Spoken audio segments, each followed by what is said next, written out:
Finally guys, वो सच सामने आ गया जिसका सबको इंतजार था। अराफ्ता एपिसोड 47 पार्ट 2 में मारजान ने अपने ही बाप हैदर की जुबान से वो हकीकत सुन ली जिसने उसकी पूरी दुनिया हिलाकर रख दी। आतिश झूठ नहीं बोल रहा था और हैदर वाकई एक मासूम बच्ची का कातिल निकला। इस एपिसोड को डिटेल्स में जानने से पहले अगर आपने अपने चैनल ग्लोबल ड्रामा रिव्यूज़ को सब्सक्राइब नहीं किया तो जल्दी से चैनल को सब्सक्राइब और वीडियो को लाइक ज़रूर कर दें। तो एपिसोड की शुरुआत होती है आतिश से, जो पूरी रात बुखार में रहा और सबसे इमोशनल बात ये थी कि मारजान ने पूरी रात उसकी देखभाल की। सुबह जब आतिश की आंख खुलती है तो वो मारजान को अपने पास सोता देखकर मुस्कुराता है और कहता है, काश हम हमेशा यूं ही साथ रहें। गाइज ऑनेस्टली इतना पेन और मिसअंडरस्टैंडिंग्स होने के बावजूद भी दोनों की मोहब्बत हर सीन में नजर आ रही थी। मारजान उठकर आतिश से पूछती है, अब तबीयत कैसी है? आतिश कहता है, अब ठीक हूँ, लेकिन फिर शरारती अंदाज में मारजान का हाथ पकड़ लेता है और कहता है, मुझे लगता है अब भी बुखार है। मारजान चेक करती है और कहती है, बुखार तो नहीं है। और फिर आतिश का फनी डायलॉग, बुखार कोई ऐसे चेक करते हैं, थोड़ा करीब आकर चेक करो। यहाँ दोनों की केमिस्ट्री बहुत क्यूट लगी। मारजान भी मजाक में एप्पल साइडर विनेगर आतिश पर डाल देती है और कहती है, इससे बुखार कम हो जाएगा। लेकिन फिर एटमॉस्फेयर इमोशनल हो जाता है। मारजान आतिश से कहती है कि उसके मजाक से वो सब कुछ नहीं भूल सकती, उसका भरोसा टूट चुका है। आतिश फिर भी उसे यकीन दिलाता है कि वो हमेशा उसके साथ रहेगा। इधर दूसरी तरफ नेज़र और असली की टेंशन बढ़ती जा रही होती है।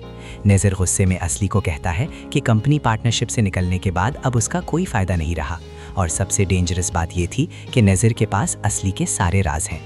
गाइज, असली अब बुरी तरह फंस चुकी है। नेज़र उसे याद दिलाता है कि उसने मारजान को मरवाने तक में असली का साथ दिया था। ये लाइन सुनकर क्लियर हो गया कि असली कितनी डेंजरस प्लानिंग कर रही थी। असली फिर नेज़र से थोड़ा वक्त मांगती है ताकि वो कोई सोल्यूशन सोच सके। फिर सीन शिफ्ट होता है मारजान की तरफ। मारजान ब्रेकफास्ट सेट कर रही होती है, लेकिन उसका दिमाग सिर्फ एक चीज़ में उलझा होता है, क्या आतिश सच बोल रहा है या बाबा? वो इतनी कंफ्यूज्ड होती है कि ग्लास ओवरफ्लो हो जाता है और पानी टेबल पर गिरने लगता है। आतिश आकर उसे संभालता है और पूछता है, किन सोचों में हो? लेकिन मारजान फिर भी डिस्टेंस मेंटेन करती है। वो कहती है कि आतिश ज़्यादा अच्छा बनने की कोशिश ना करे, शायद ये भी उसके प्लान का हिस्सा हो। गाइज, मारजान का ट्रस्ट कंप्लीटली टूट चुका है।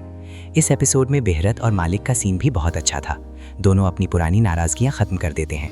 बेहरत मालिक से कहता है कि वो हमेशा चिचिक का ख्याल रखे, और मालिक का डायलॉग बहुत इमोशनल था, अब हमें सिर्फ मौत ही जुदा कर सकती है। लेकिन असली शौक अभी बाकी था। स्टोर रूम में हैदर चिल्लाता रहता है कि मुझे बाहर निकालो। तभी आतिश वहां आता है और उसे याद दिलाता है कि उसने ताहिर और छोटी अहलुल को 187 दिन तक इसी अंधेरे में कैद रखा था। आतिश का दर्द और गुस्सा दोनों उसकी आवाज़ में साफ नजर आ रहा था। लेकिन गाइस, हैदर की सोच अब भी नहीं बदली। वो उल्टा आतिश से कहता है, मेरी मार ने ही तुम्हें मर्द बनाया। ये सुनकर सच में गुस्सा आ रहा था। और फिर एपिसोड का सबसे बड़ा ट्विस्ट, हैदर गुस्से में कहता है, अच्छा हुआ तुम्हारी बहन को मार दिया, काश तुम भी उसके साथ मर जाते। और एग्जैक्टली उसी वक्त मारजान वहां आ जाती है। उसके हाथ में खाने की ट्रे होती है जो शौक से नीचे गिर जाती है।